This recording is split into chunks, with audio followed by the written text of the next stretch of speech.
Wikipedia. I am Philip Roth.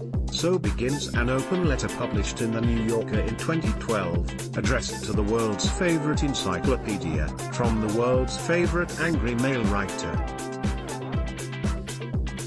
Roth, who passed away on Tuesday at the age of 85, has been hailed as the Great American Novelist ever since the publication of his 1969 book, Portnoy's Complaint, which chronicled a young Jewish boy's addiction to masturbation.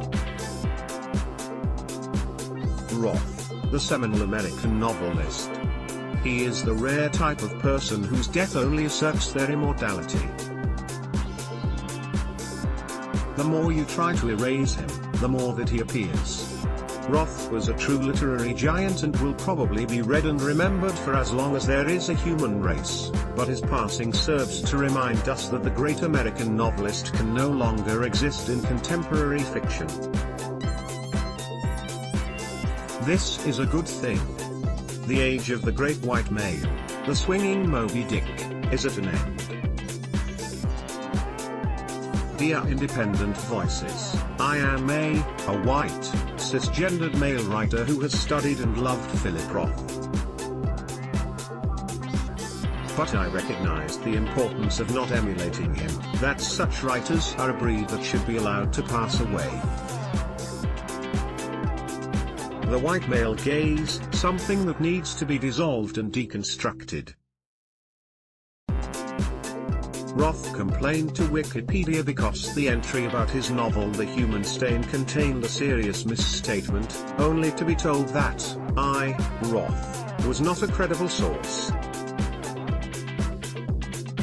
Wikipedia stuck to their collaborative model, asking for secondary sources. Roth published an open response in the New Yorker. The author's unhappiness seems to have less to do with the misstatement, and more to do with the I, Roth. The letter has at its core the fear of libertarian man, that maybe he alone is not so important after all.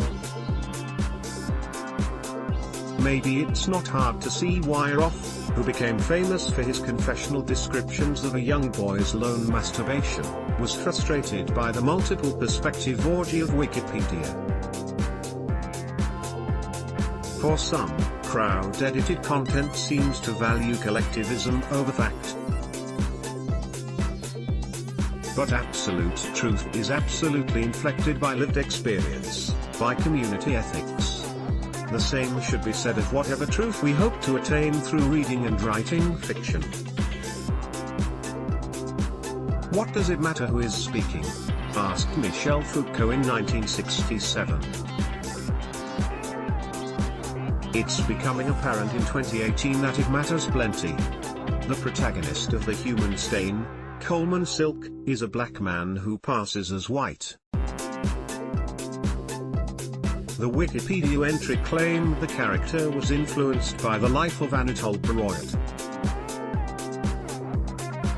Roth's response was, I had no idea what it was like for Breuer to flee from his blackness because I knew nothing about Anatole Breuer's blackness. But I knew everything about Coleman. Because I had invented him from scratch. Only a great novelist of the old mold could possibly claim to know everything about blackness simply because he invented a black character. The Human Stain is in many ways a masterpiece, but there's simply no ethical or aesthetic value in a white man make-believing that he might know everything, or, indeed, anything, about black experience. At a 2014 event in Foyle's bookshop, I saw the white, New York-based writer Ben Lerner speak about his novel 1004, which is also in many ways a masterpiece. Yes, it's yet another first-person book about a white guy in New York.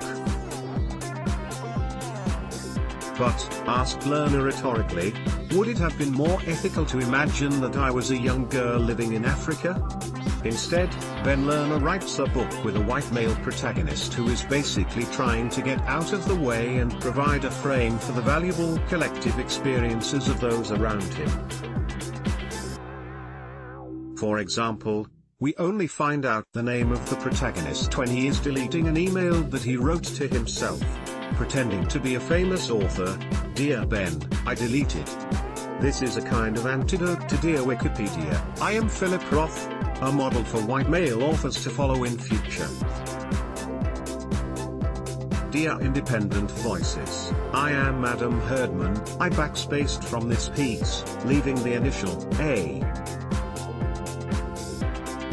Writers of a particular privilege need to recognize their position and begin asserting their voice only along a continuum of multiple lived experiences, to readdress the alpha. Not out of some misplaced sense of selflessness, but simply because it's the most interesting and valuable addition to the conversation from our particular standpoint. Perhaps we need to erase to progress, like backspacing misspelled words to rediscover the correct suggestion and autocorrect. Let's say a fond farewell to Philip Roth, but a firm good riddance to the great, white, American novelist. More about Philip Roth, Great American Novel, Portnoy's complaint, male gaze, reuse content.